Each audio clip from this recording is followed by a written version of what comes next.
Découvrons à présent les fonctionnalités avancées du module maître BNI 00KJ et apprenons à le configurer pour en exploiter toutes ses performances.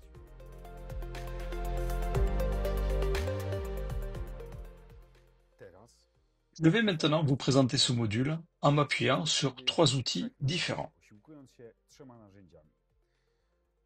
Le premier sera le serveur web intégré au module Master IO-Link que l'on peut maintenant voir à l'écran. Le deuxième outil est un logiciel gratuit, très utile, le Balouf Engineering Tool que nous pouvons télécharger depuis le site internet de Balouf, qui de plus est très facile à utiliser. Quant au troisième outil, et c'est la troisième possibilité offerte, c'est le TIA Portal, un environnement de développement dans lequel nous pouvons programmer un automate Siemens. Et ici, en utilisant le fichier GSD, je vais vous montrer comment nous pouvons configurer ce module pour fonctionner avec l'automate programmable Siemens.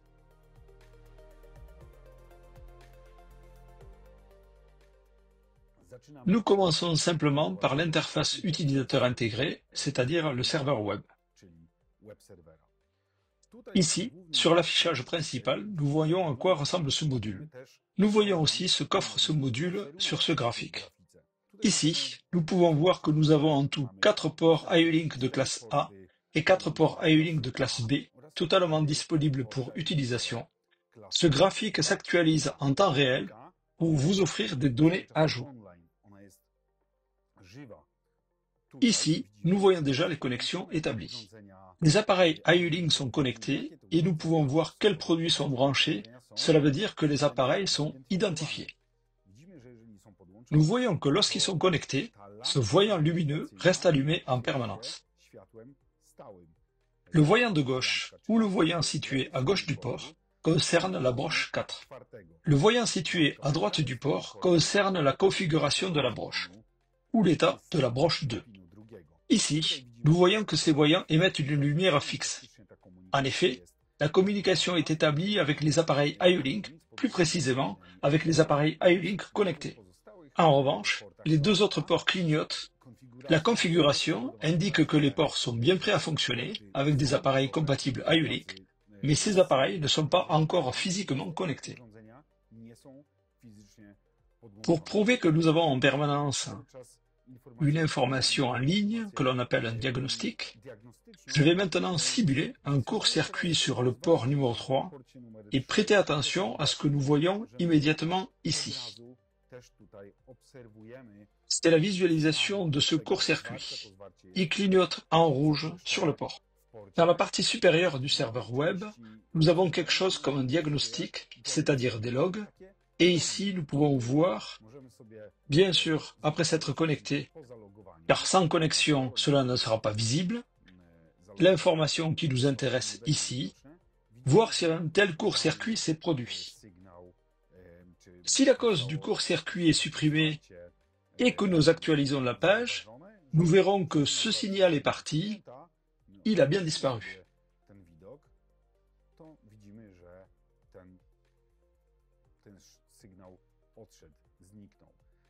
Dans cette vue, nous avons en permanence des informations de diagnostic sur ce qui se passe avec notre module maître. Je reviens à la page principale, car ce que nous pouvons voir encore ici, ce sont bien sûr les informations de base sur le module, le numéro de produit, son nom, son numéro de série. Mais encore, nous pouvons aussi jeter un œil à la légende, c'est-à-dire quelle est la signification du comportement des diodes de signalisation sur le module.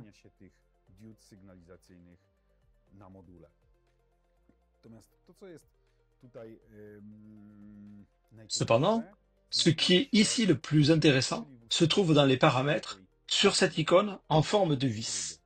Si nous y accédons, nous trouvons plusieurs onglets, plusieurs fenêtres où nous pouvons effectuer certaines configurations. Nous pouvons nommer le module, nous pouvons saisir l'heure actuelle. Nous avons également ici des informations relatives à la sécurité de cette communication, le REST API, et dans le deuxième onglet, nous avons tous les paramètres liés au protocole.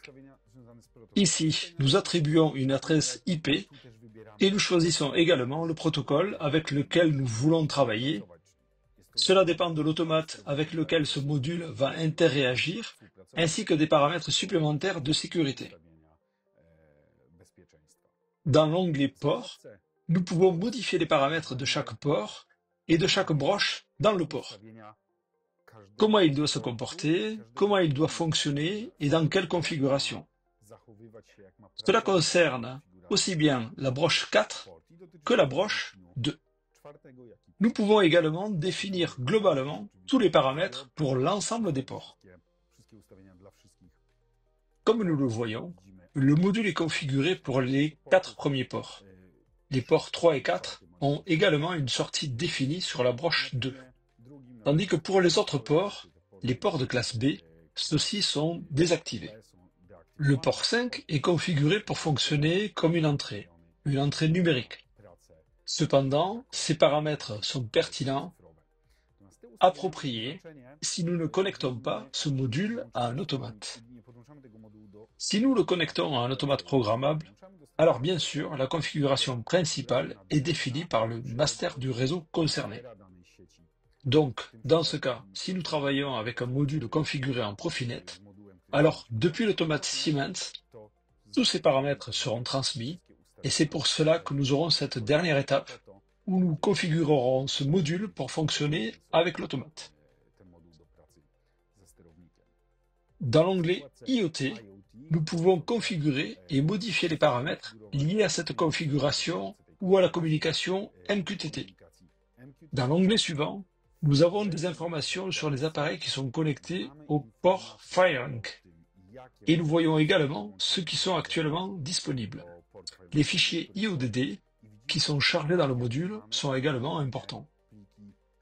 En effet, sur le serveur web, lorsqu'un appareil est neuf, il ne contient aucun fichier IODD enregistré.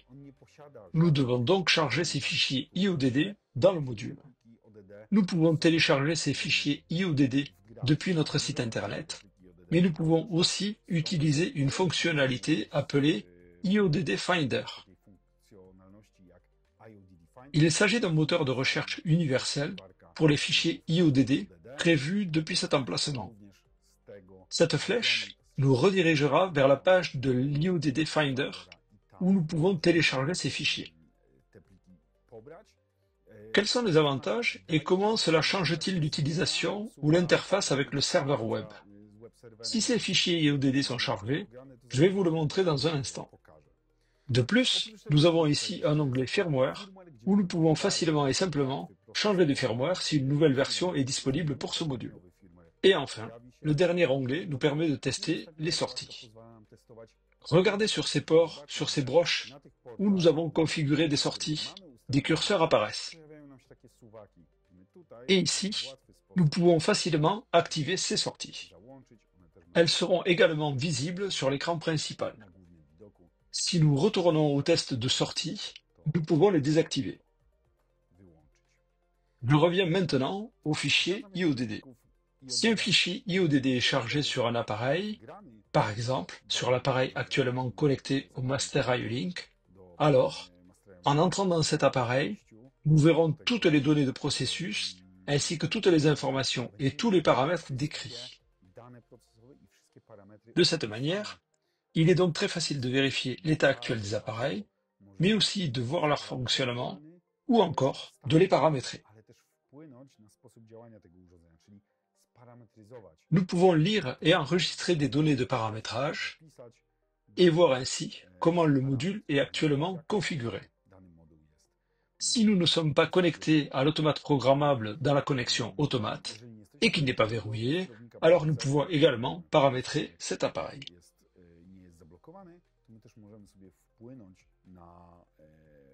Par exemple, sur une Smart Light, une colonne lumineuse de signalisation, nous pouvons contrôler la couleur de ou des segments. Parmi les paramètres intéressants et très importants du serveur web, il y a bien sûr également la gestion de la liste des utilisateurs. Au début, je me suis connecté à ce module. Nous pouvons ici créer de nouveaux utilisateurs et leur attribuer facilement et rapidement un niveau d'accès. L'administrateur peut lire et écrire des données de manière efficace mais aussi gérer ses utilisateurs. L'utilisateur expert peut enregistrer et lire les paramètres des données, mais il ne peut pas gérer la liste des utilisateurs et toute la sécurité. En revanche, il est crucial de comprendre que l'utilisateur ne peut que lire l'état actuel des paramètres. Il n'a pas la possibilité de modifier ou d'influencer directement la configuration des appareils IO-Link, ce qui souligne l'importance de bien saisir les limitations de cette interaction. Ceci est le serveur web. Un autre outil, à la fois puissant et flexible, que nous pouvons utiliser pour configurer et gérer efficacement toute cette structure IO-Link, est le logiciel Balouf Engineering Tool. Ce logiciel peut être utilisé hors ligne, ce qui nous permet de gérer ce système complexe avec une grande facilité et efficacité. Il permet de construire toute notre topologie et ensuite, par exemple, charger certains paramètres dans des dispositifs IO-Link spécifiques. En revanche, si nous avons déjà construit cette topologie, cette structure, nous pouvons tout simplement la scanner et toutes les données seront récupérées. Bien sûr, nous utilisons cette fonction scan lorsque nous savons à quel sous-réseau le module est connecté. En revanche, si nous ne connaissons pas l'adresse IP ni le nom de ce module, nous utilisons les paramètres réseau, Network Setting, qui nous permettent, après avoir sélectionné la bonne carte réseau, de scanner tout le réseau en utilisant les adresses MAC. En effet, il détectera ces appareils et nous pourrons leur attribuer une adresse IP ainsi qu'un nom, dans ce cas, le nom Profinet. Je vais évidemment utiliser l'option Scan car je connais l'adresse IP du module. Je sélectionne la carte réseau à laquelle mon module est connecté. Je choisis le type de recherche. Je sais que le module est configuré en mode Profinet, donc je sélectionne Search Profinet. Cela prendra un instant et dans quelques secondes, ce module apparaîtra. Dans la liste, je sélectionne ce module et je peux maintenant utiliser trois options. Je peux activer tous les ports IO-Link. Dans ce cas, il ne prend pas en compte la configuration du module, il active simplement tous les 8 ports. Je peux activer les ports désactivés, c'est-à-dire activer ceux qui ne fonctionnent pas encore en tant que IO-Link. Je peux aussi conserver les paramètres. Je choisis cette option afin que les ports déjà activés restent toujours activés en permanence, tandis que ceux qui sont désactivés resteront toujours désactivés. Je choisis cette option. Le logiciel me demande si tous les paramètres des appareils connectés doivent également être chargés dans le programme. J'ai actuellement seulement 2 appareils connectés, donc cela ne prendra pas beaucoup de temps. Je confirme ce choix. On peut voir que les appareils sont en cours de chargement, ou plutôt les paramètres de l'appareil connecté au port 0. C'est maintenant terminé. Les paramètres de l'appareil connecté au port premier ont été scannés, et je vois les appareils qui sont connectés. Je choisis Main View, et ma topologie est maintenant chargée. Bien sûr, si nous comparons le web server et le Balouf Engineering Tool, alors que nous utilisons un seul appareil, la plupart de ces fonctions sont certainement similaires. En revanche, si nous avons une grande topologie avec de nombreux appareils, il est plus pratique d'utiliser le Balouf Engineering Tool, car nous n'avons pas besoin de nous souvenir des adresses IP, ni de les saisir dans le navigateur. Nous pouvons scanner les appareils, ou même enregistrer la topologie après un premier scan, puis y revenir à tout moment. En effet, cet outil offre la possibilité d'enregistrer la topologie et de l'importer ultérieurement. Au moment où nous enregistrons la topologie, les paramètres de cette topologie sont sauvegardés. Nous ne voyons pas ici le statut actuel. Mais pourquoi? Parce que nous devons à nouveau nous connecter, comme nous l'avons fait depuis le serveur web. Et cette option se trouve ici, dans la gestion des utilisateurs. J'ai ce module. Ici, nous choisissons un identifiant. Bien sûr, il y a des informations supplémentaires. Cet identifiant et ce mot de passe ont déjà été enregistrés. Je les ai utilisés auparavant. Maintenant, je sélectionne simplement l'identifiant. Je suis à présent connecté. Nous actualisons le module et nous voyons ici clairement l'information qui indique que le module est connecté et fonctionne parfaitement bien. Maintenant, après la connexion réussie, nous pouvons également modifier les paramètres de ces appareils AU-Link qui sont connectés ici. Si nous accédons à un tel appareil, nous avons ici un peu plus d'informations par rapport au serveur web, car nous pouvons enregistrer tous ces paramètres dans un fichier. Du point de vue de la maintenance, c'est une fonction très pratique, car elle permet d'avoir une sauvegarde supplémentaire, une sorte de protection, quelque part sur un disque, pour y stocker ces paramètres. En cas de panne grave, il sera toujours possible de revenir à ces paramètres. Comme nous le savons, l'appareil est en réalité la mémoire des paramètres, c'est-à-dire que l'appareil conserve tous les paramètres. Cependant, nous pouvons y accéder depuis différents endroits, comme depuis le serveur web, l'outil Balouf Engineering Tool, ou encore depuis le contrôleur. En utilisant un bloc spécial, nous pouvons jouer sur l'état et la valeur de ces paramètres, mais nous pouvons aussi les lire et les enregistrer en utilisant justement ce logiciel.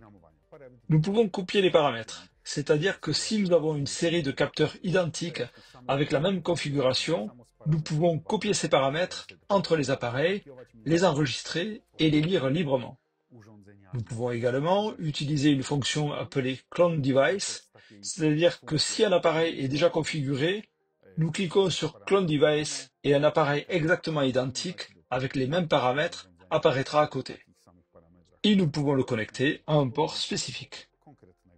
Ce que l'outil Balouf Engineering Tool nous apporte en plus par rapport au serveur web, c'est aussi une liste complète et détaillée des appareils connectés. Chaque fois que nous accédons ici, nous voyons tous les appareils, ainsi que la possibilité d'exporter cette liste vers Excel. Nous pouvons très facilement l'exporter dans un fichier qui pourra être importé directement dans notre webshop pour vérifier le prix catalogue actuel ou bien les prix qui nous sont spécifiquement attribués sur notre compte. De manière très simple et sans effort, nous pouvons créer une telle configuration et l'évaluer immédiatement. En plus de cela, nous pouvons visualiser toute la topologie et consulter certains détails des appareils connectés, et cela prend de l'importance, comme vous le savez, si nous avons effectivement plusieurs masters ici. Ce que nous pouvons encore faire ici, et cela est particulièrement vrai dans notre situation actuelle, c'est utiliser ce qu'on appelle la fonctionnalité IO-Check, c'est-à-dire simuler précisément les entrées et sorties sur des ports donnés, exactement comme ces ports ont été spécifiquement configurés.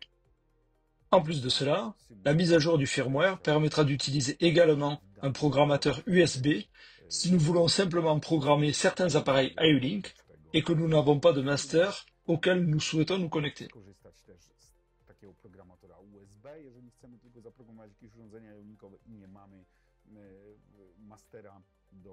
Donc, comme nous le voyons, il y a ici de nombreuses fonctionnalités permettant d'effectuer un diagnostic global complet et efficace et la configuration de toute la structure IO-Link à partir de ce niveau.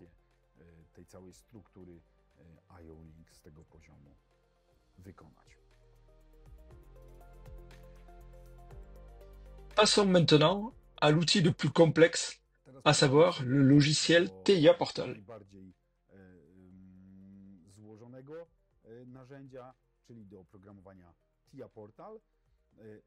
Bien sûr, j'ai déjà préparé en amont la configuration.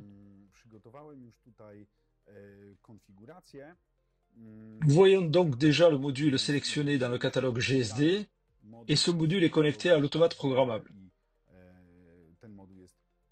Voyons comment nous pouvons configurer un tel module. Dans TIA Portal, j'ai déjà préparé une configuration au préalable car je veux simplement montrer comment nous pouvons paramétrer notre module maître IO-Link. J'ai simplement créé ce module et je passe à l'onglet Device View. Cela va apparaître dans un instant.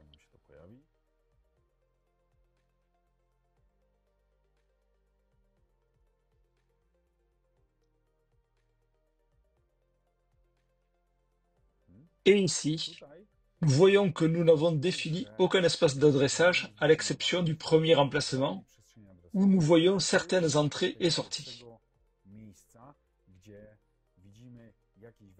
Où sont déjà les plages d'entrée-sortie attribuées, ou les octets d'entrée pour la gestion des entrées-sorties qui sont configurés de manière simple sur la broche 2, mais la broche 4 est activée à cet endroit.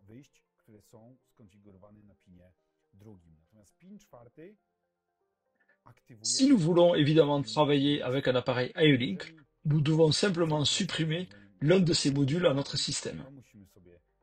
Et maintenant, nous devons choisir l'une des deux options.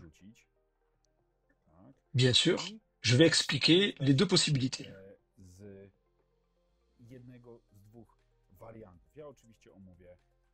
Dans la liste, nous pouvons sélectionner le paramétrage classique.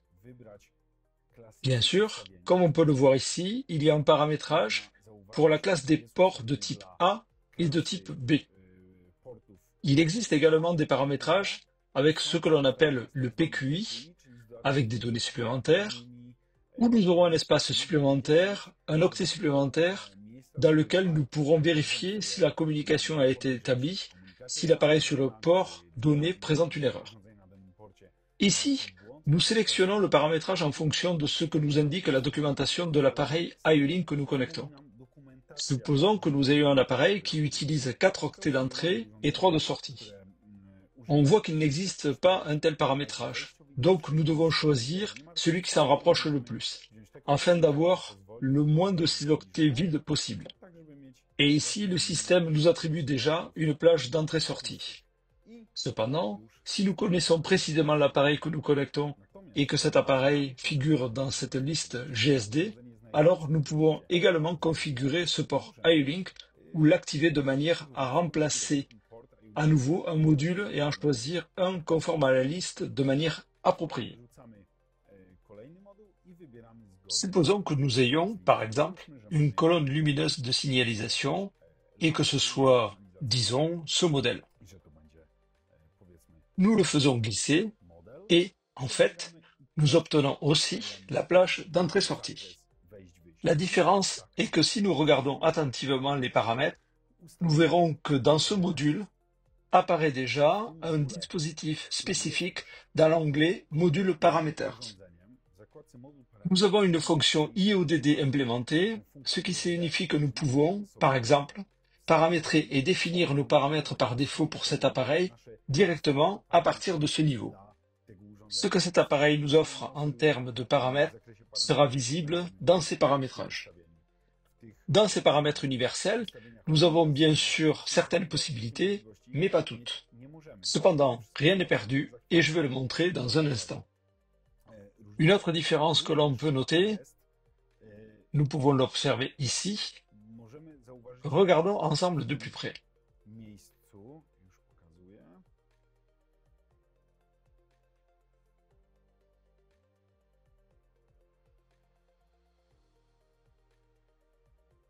C'est là, dans la section Port Configuration.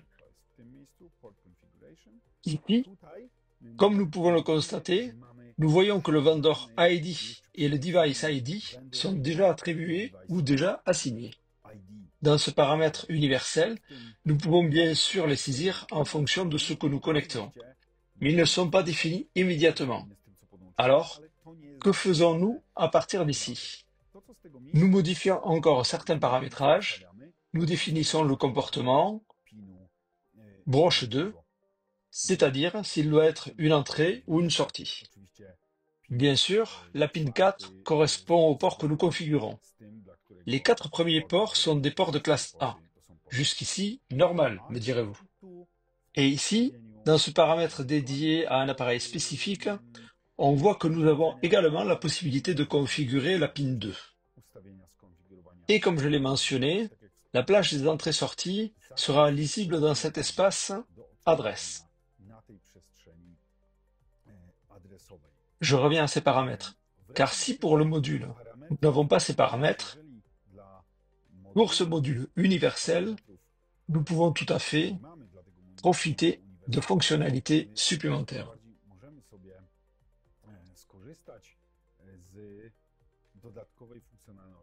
Configuration des paramètres ISDU. Nous faisons glisser sur le dernier emplacement et maintenant, un onglet supplémentaire apparaît dans l'ISDU. Et nous pouvons pour chaque port le configurer précisément dans cet espace spécifique et bien défini où nous allons attribuer de manière méthodique et systématique la paramétrisation à chaque appareil individuel en fonction des divers paramètres que nous souhaitons définir avec précision et de leurs valeurs respectives, essentielles pour le bon fonctionnement et l'optimisation des performances. Nous choisissons combien de ces paramètres nous souhaitons, par exemple 16 pour l'appareil qui est sur le premier port. Et maintenant, à cet endroit, regardez, nous avons ces 16 paramètres que nous pouvons remplir conformément à la documentation, c'est-à-dire saisir l'index du paramètre, le sous-index du paramètre, la longueur, ainsi que la valeur pour ce paramètre spécifique.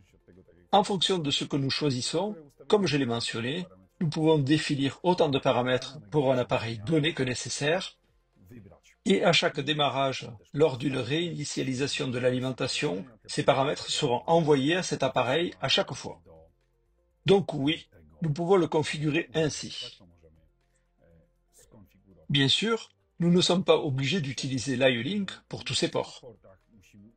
Alors, si nous voulons qu'un des ports ait la pin 4 configurée comme entrée ou sortie, alors nous supprimons à nouveau le module qui désactive ce port et nous choisissons par exemple, disons, une entrée numérique.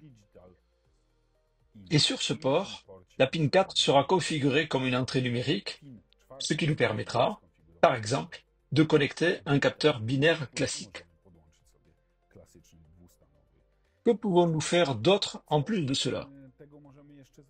Nous pouvons utiliser des modules supplémentaires, appelés modules d'extension.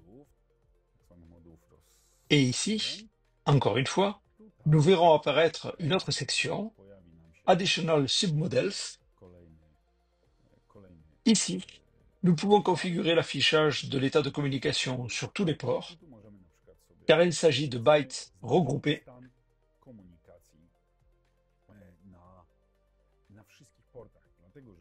Le bit suivant ce byte correspondra au port suivant de notre master. De 3.0 à 3.7, 3.0 indiquera l'état de communication avec l'appareil IO-Link sur ce premier port. Nous pouvons activer, désactiver le diagnostic et nous avons des fonctionnalités supplémentaires. Ici, nous pouvons également observer en détail le fonctionnement global de ce module. Évidemment, si nous ajoutons une nouvelle configuration JSD vide, nous avons automatiquement ce type de module IO-Link, IO-Link Port. Cependant, si nous voulons qu'il fonctionne de manière classique, comme l'ancienne plateforme sur laquelle étaient construits les masters IO-Link, nous pouvons choisir le paramètre Without IO. Dans ce cas, nous ne recevrons pas automatiquement ces entrées et sorties sur la broche 2, mais nous devrons utiliser les modules étendus, et pour chaque broche, que ce soit la deuxième ou la quatrième, en fonction de si nous voulons que ce soit des entrées ou des sorties. Cette configuration se fait au même endroit sur le port concerné, mais nous devons appliquer ce paramètre ici. L'octet qui sera attribué ici sera soit lu, soit utilisé pour contrôler une entrée ou une sortie binaire. Comme on peut le voir, la configuration est très intuitive, mais aussi très complète. Nous pouvons régler de nombreux paramètres, configurés de manière très flexible. En résumé, en utilisant ces trois méthodes, j'ai la possibilité d'exploiter pleinement le potentiel du module maître BLI00KJ. Comme vous avez pu le constater, ces modules font partie de la gamme Blackline qui dispose d'une configuration légèrement simplifiée.